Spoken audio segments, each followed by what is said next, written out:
وبداية عصر السينما المصرية الملونة، وكذلك ما نحصل عليه من وثائق سينمائية من الماضي القريب الذي يبدأ بانتصار أكتوبر، فإنه أصبح كله بالألوان أيضا، أي أن الماضي والحاضر قد امتزجا أمامنا وأصبح هذا وذاك بالألوان. وقد اخترنا لشريط الصوت هنا نوبة سلام الشهيد،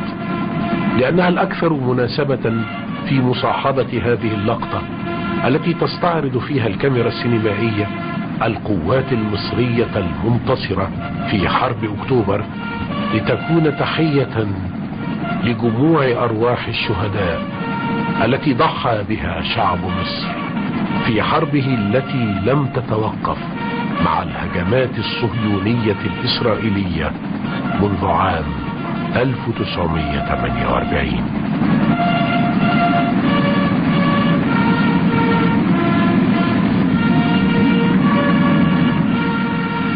وعندما تحقق النصر لمصر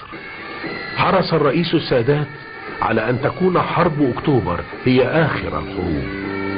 كما تبنى شعار الانفتاح الاقتصادي للمرحلة التي أعقبت نصر أكتوبر وإعادة افتتاح قناة السويس.